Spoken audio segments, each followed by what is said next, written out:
Hello friends, કેમ છો બધા? તો સ્વાગત છે તમારું મારી ચેનલ દીપિકાસ કિચનમાં. અને આજની રેસિપી છે બટેકા પૌવા.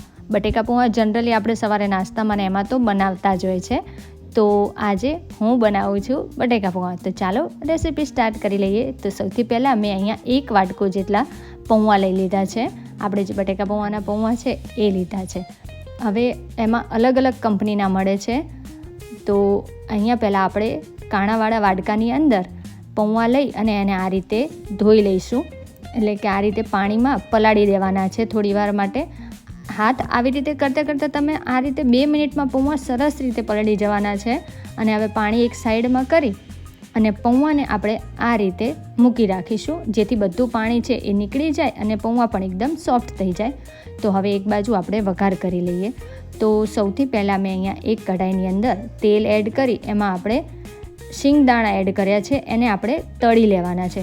જે ઉપર કઈ રીતે એકદમ કડક અને ક્રિસ્પી શિંગદાણા મળે છે, બસ એ રીતના જ આપણે એને અહીંયા તળી લેવાના છે.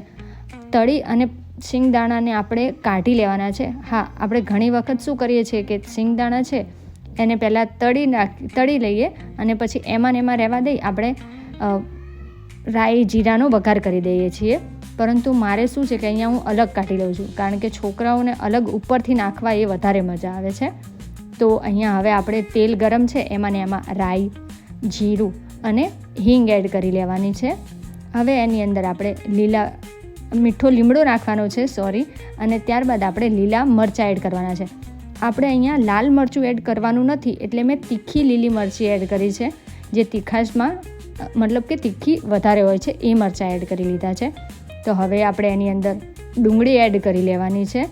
અને ડુંગળીને આપણે સહેજ આછી પાકી કરી લઈશું, એટલે કે એને આ રીતે પહેલાં તો મિક્સ કરી લઈશું તેલ સાથે. અને ગેસની ફ્લેમ ગરમ હતી એટલે મેં પહેલાં ડુંગળી છે એને સરસ રીતે પહેલાં મિક્સ કરી લીધી. અને ગેસની ફ્લેમ ધીમી કરી અને અહીંયા મેં ઝીણા સમારેલા બટેકા એડ કરી દીધા છે.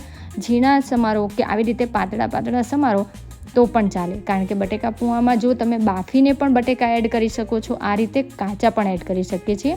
હવે એની અંદર આપણે હળદર અને મીઠું એડ કરી એને સરસ રીતે આપણે આ રીતે મિક્સ કરી લેવાના છે.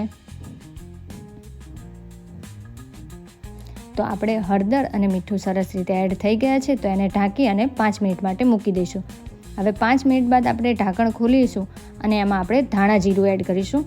ધાણા જીરું સાથે પણ એડ કરી શકાય, પરંતુ શું છે કે થોડી વાર બાદ એડ કરો ને તો વધારે ટેસ્ટી લાગે છે. તો અહીંયા મેં ધાણા જીરું પછી એડ કર્યું છે. અને હવે ફરીથી એને ઢાંકી અને બીજી 5-1 મિનિટ જેટલું, એટલે કે જ્યાં સુધી બટેકા ન ચડે ત્યાં સુધી આપણે એને રાખીશું. અહીંયા પૌવા છે એ પણ આપણા એકદમ સોફ્ટ અને એકદમ ખીલીને સરસ છૂટા થઈ ગયા છે. તો હવે આપણે આ બાજુ જોઈ લઈએ તો બટેકા પણ સરસ રીતે ચડી ગયા છે.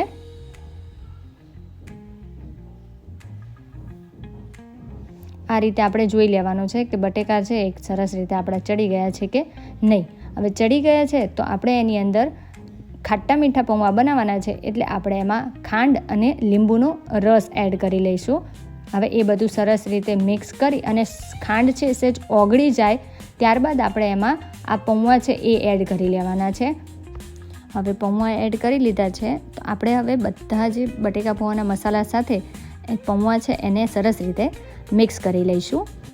હવે એક જરૂરી સૂચના કે જો તમે મારો વિડીયો ફર્સ્ટ ટાઈમ જોતા હોય, મારી ચેનલ પર પહેલી વાર આવ્યા હોય, તો પ્લીઝ મારી ચેનલને સબસ્ક્રાઈબ કરો, વિડીયો ગમે તો લાઈક કરો અને નવા વિડીયોના નોટિફિકેશન માટે બેલ આઇકન જરૂરથી પ્રેસ કરો.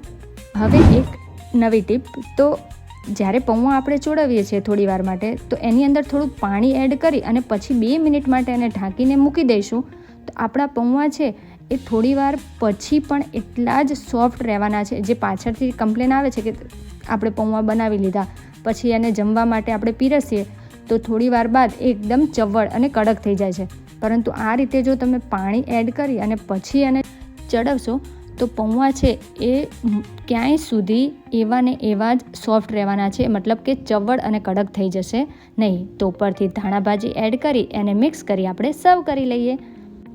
તો તૈયાર છે આપણો હેલ્ધી એવો નાસ્તો, સવારનો નાસ્તો કે રાત્રે જમવામાં. અમુક લોકો શું છે કે રાત્રે પણ નાસ્તામાં પૌવા ખાસ કરીને વધારે પડતા બનાવે છે.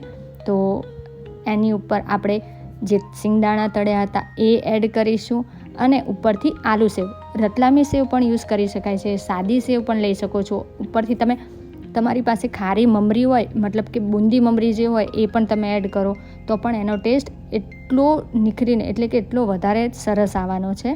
તો આ છે, જોઈ શકો છો તમે કે પૌવા છે એ કેટલા એકદમ ખીલેલા અને છૂટા છૂટા બન્યા છે.